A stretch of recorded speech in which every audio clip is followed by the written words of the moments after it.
What's going on, everyone? Happy Monday to everyone. Hopefully everyone is doing well, staying safe, healthy. If you had to take a COVID test, hopefully you have tested negative.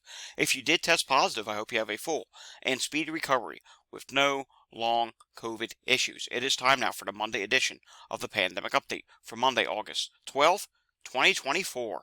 If you're new to my channel, this is where I do the daily pandemic update on all things COVID and any other virus that could be a health threat to you. Let's face it, there's a lot of different viruses out there. You need to know what's going on with each and every one of these viruses, and that's what I do here each and every day. I give you the latest numbers, I give you the latest news, air quality, pollen levels, wastewater for COVID, wastewater for other viruses sometimes as well. And today we're going to talk about all of these things. So if you want to learn more, subscribe down below. It's the best way to stay informed. Give this a thumbs up, hit that notification bell, share this video with anyone you know, and of course leave a comment down below. All right, starting off today in Michigan. The Lansing Michigan mayor has tested positive for COVID. This is Andy Shore. He announced on Facebook that he tested positive, and like they all say, they put, "I'm so thankful my symptoms are mild and I am fully vaccinated and fully boosted." You know how the saying goes. But they do say that they are symptomatic. It says, "I will follow all guidelines and will isolate at home while symptomatic, conducting business remotely." Sometimes they say no symptoms. This time they say symptomatic, but they still say the words mild, so who knows? Sometimes it is mild, sometimes it's not. Moving on to this now, and I wanted to share this with you. I tweeted this earlier on X, and I put, "It sure sounds like winter everywhere I go. Here a cough, there a cough, everywhere a cough, but nope, it's summertime." Yeah, I'm hearing way more coughing just in the last 5 to 7 days than I have heard all summer, which is telling me my area is now rising for this COVID surge, and it was to be expected. We've been watching increases on COVID wastewater here in Pennsylvania. I've been showing you Pennsylvania wastewater, and one of the areas that I do show you is pretty much my area. It's where I do hear a lot of people coughing right now, which never used to be a thing in the summertime. Wintertime, yes. Pre-COVID, yes. Wintertime, colds, viruses, flu. It's August 12th right now.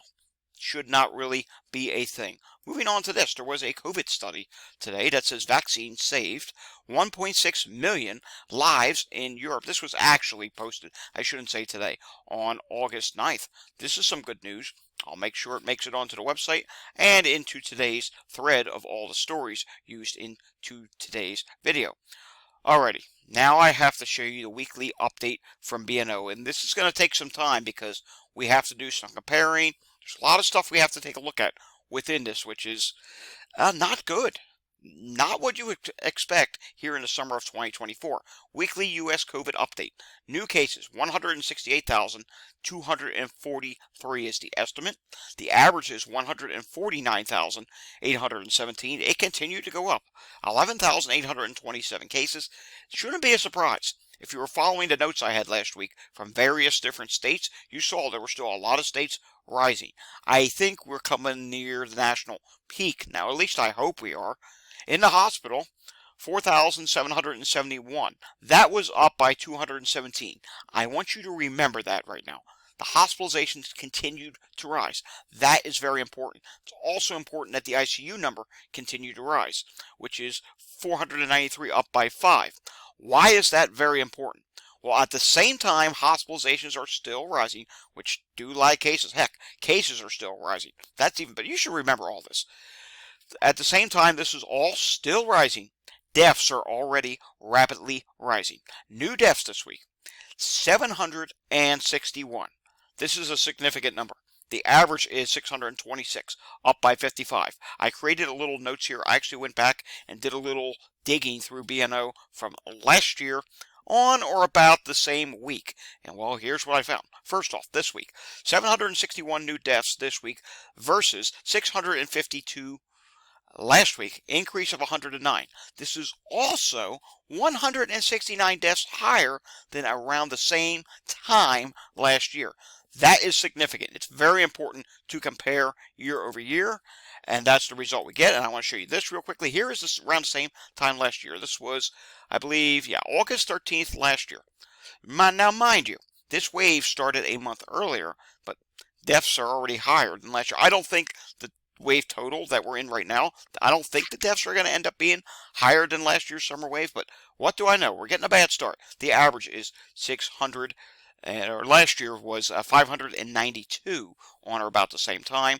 Again, it is very important to note that we are ahead of last year's wave in time, but still, deaths are rising right now. It's not a good thing. Moving on, they've said a lot more things. The COVID summer wave continued this week with nearly 170,000 new cases. As we all know, wastewater suggests even higher. I even read a suggestion that wastewater now could be 1.3 million cases a day. Peaking at that? Yeah, that's really bad. We've now seen 10 weeks of consistent increases. Hospital admissions and deaths, which lag, are also rising. Yeah, the fact that we still have cases rising, hospitalizations rising, it means we have a long way to go for the death wave. So we're going to be seeing elevated deaths probably for at least another month, and they're probably going to rise for several more weeks. I don't know if they'll continuously rise for another month, but they're going to be rising for several more weeks. It wouldn't surprise me, though, if they did. The most notable increases this week were reported in Colorado, up 83%, Texas up 76%, Utah up 36%, Arizona up 32%, Maryland was up 25%, and Georgia was up 20%. Only 33.6% of hospitals in the U.S. submitted COVID data this week, slightly down from last week and down from 91% in May. This means the actual case numbers and hospitalizations are substantially higher. Now let's go back once again. This is also why when you're seeing, well, 4,771 people in the hospital. And out of that, 761 deaths. Well, yeah, there's a lot of deaths, but mind you, this hospitalization number is just only a small amount when you only have 33.6% hospitals reporting, which obviously there would probably be a lot more hospitalizations, probably over 10,000 at this point. Who knows what the actual number is? And mind you, with this, they're not always testing everyone for COVID. That's a big problem as well. I made a tweet last night stating if we could have wastewater facilities that only tracked wastewater coming out of hospitals, I would love to know what the levels would be in all the hospitals in the United States. I bet it would indicate high or very high levels. Continuing on. This is the first week since April with more than 700 new COVID deaths in the U.S. It's also the fifth week in a row with 500 plus new deaths and 230th week with 400 plus new deaths, or 1.2 million deaths total. Totally ridiculous. Don't you agree? So far this year, more than 4.4 million COVID cases have been reported in the U.S., causing at least 324,544 hospitalizations. Again, that's partial data, and 35,092 deaths. And yeah, I think the number of deaths for this year, that's going to be increasing quite a bit. We are likely, I don't know that we'll get to 100,000 deaths this year, but we would likely we're going to go over 50,000. Let's put it to you at least at that. Alrighty, moving on. Walgreens this week. Not good. Walgreens continued to rise, believe it or not, or at least according to this. There's kind of conflicting Walgreens data. I want to show you this tweet from Sci-Fi first. He put, breaking, Walgreens data is reporting a new pandemic all-time record positivity high of 40.5%, and I seem to recall it might have been higher than that, but what do I know? August 6th, when excluding weeks with under 9,000 tests. So, a new summer testing high was reached with 11.2 thousand tests done, and testing is still trending higher. This is the highest testing rate during summer since 2022. More people are inclined to go to Walgreens and get a test right now at a time when testing is expensive. PCR testing is expensive. These at-home tests are not cheap either. You know, let's just say someone is working somewhere and they're making $12 an hour, $13 an hour. You know, some of these test kits sometimes run 25 to 30 bucks. That's 2 hours worth of work. That is 2 hours worth of work just to get tested for COVID. And that's just these rapid tests. If you want to go get a PCR test, you could be talking several $100s sometimes. It is not cheap to get a test. And meanwhile, testing is going up because people are saying, hey, I'm sick. I need to get tested for COVID, find out what's going on. Yeah, this is a huge red flag. Now, we're not going to go through these positivity rates here. We're actually going to go over to the Walgreens site because I like to show you the colors. And I'm going to explain the colors to you. Sometimes I don't always do that. And here it shows a little bit of a decrease compared to what we just saw there. Here it's actually saying 39.4%. I don't know how to access that table that he has on there. I've tried, and I don't know where he actually gets that from. One of these days I'm going to message it and find out. But on this map, what you see red, which means rising positivity rate. You see orange, yeah, slightly rising. You see white, not reported. Greens and dark greens are dropping positivity rates. But these bright red states, that's not good things. And it could be for many different reasons. Like, for example, when we click on Maine, it says Maine's positivity trend is 41.2% for the current week. The prior week is 22.2%. Yeah, that's up by 19%. Maine is not doing a lot of testing right now. Only 17 tests versus 9 last week, which is why you get a high positivity rate. But you think that's high? No, no, no, no, no. We can show you much higher. Look at Massachusetts. Massachusetts is 72.7% positivity rate. That is just totally ridiculous. 11, I mean, you mean to tell me, with all the population of Boston and everywhere else in Massachusetts, only 11 people showed up at a Walgreens to get tested for COVID? That is just utterly ridiculous. And that's why your positivity rate is so high. 11 tests versus 9, it was up 17.2%. But there's another reason why it's so high. Your COVID levels right now are likely high and probably increasing. I mean, that's just totally ridiculous. Let's go down here to Connecticut. Connecticut's also totally ridiculous. 42.3% versus 29.3%. That's up 13%. Total test is up as well, 15 versus 41.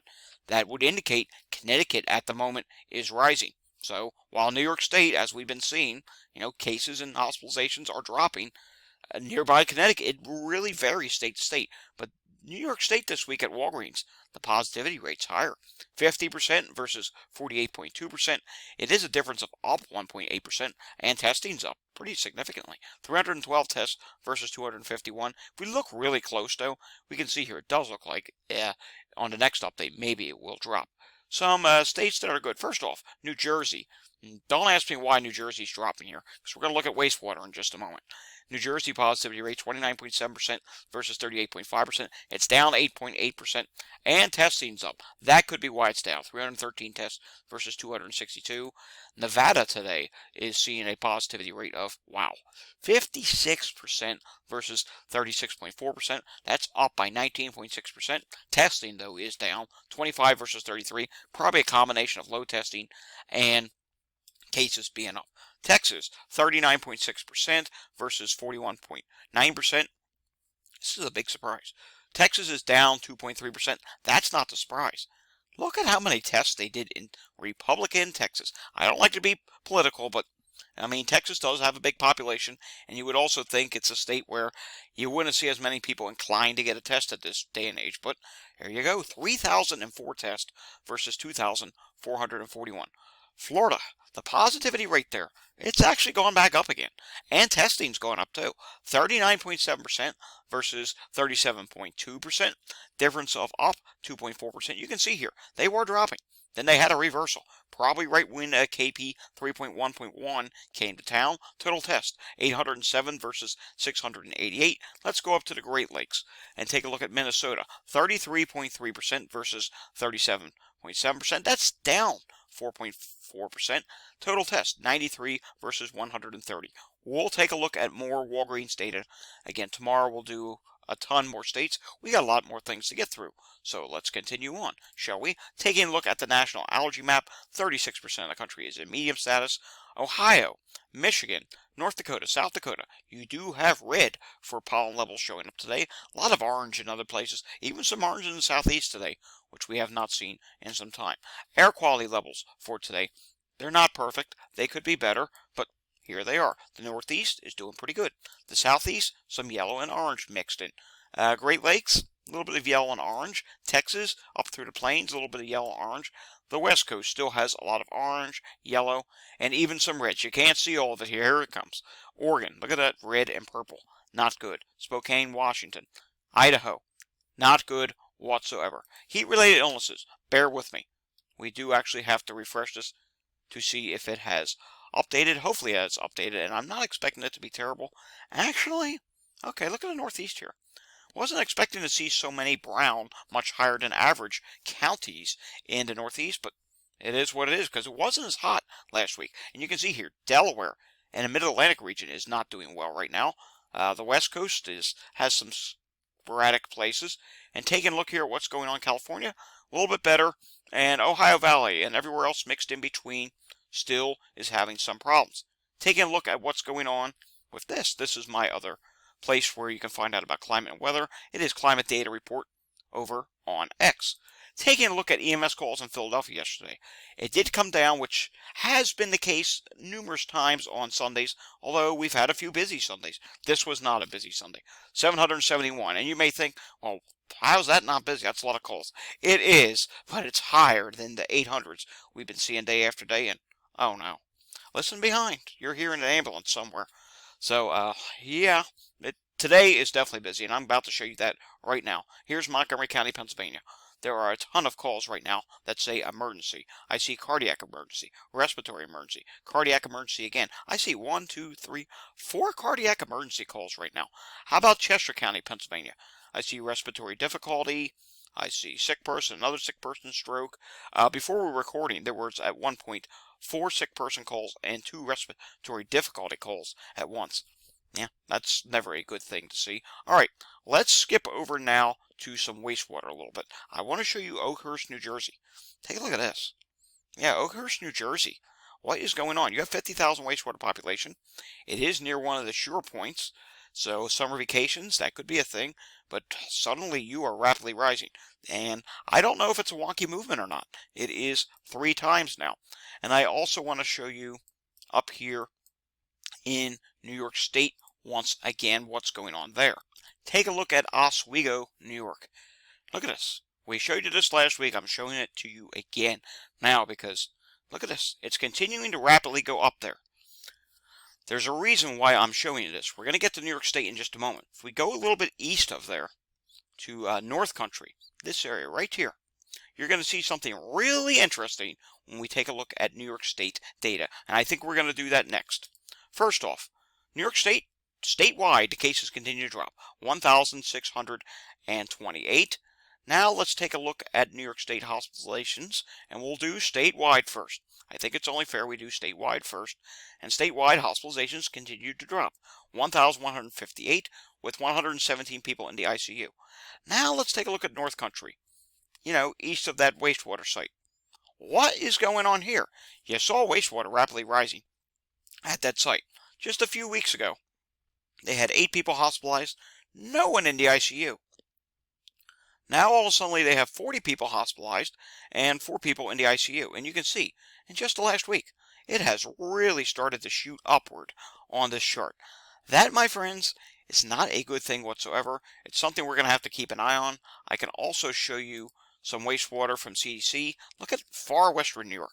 Now, I don't know how far lagged this is. This could be lagged by a week, maybe 2 weeks. But as of the most recent update, take a look here.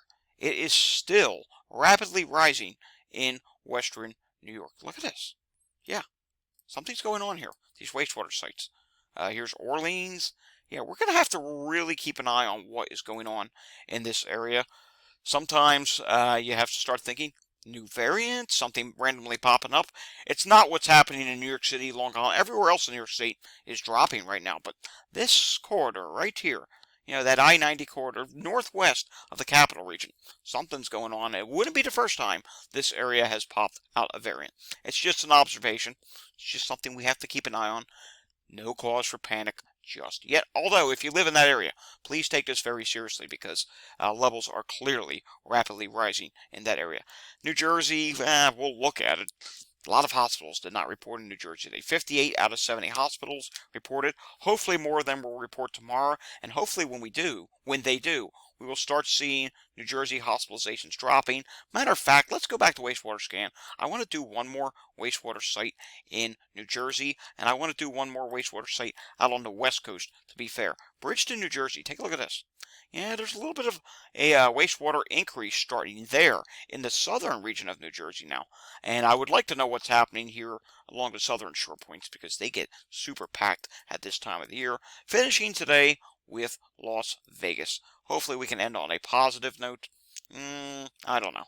Rising ever so slightly once again at the Las Vegas wastewater facility. Alrighty, folks, that does it for today's pandemic update. We'll have another pandemic update again tomorrow. Remember, my website is datareport.info. You can find today's news stories. You can find studies. I'm going to be adding that study today and probably be adding some other things. Remember, we have the COVID positive archive. You might have seen when I showed the notes here. Yes, I still have some names that go back to the Olympics that I need to add.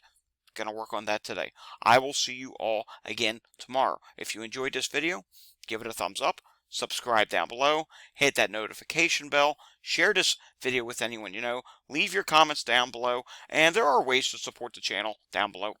You don't have to do that, but if you want to, there's ways to do it down below. I will see you all again tomorrow. Until I see you again tomorrow, stay safe, everyone, and have a fantastic Monday evening. Thanks for watching.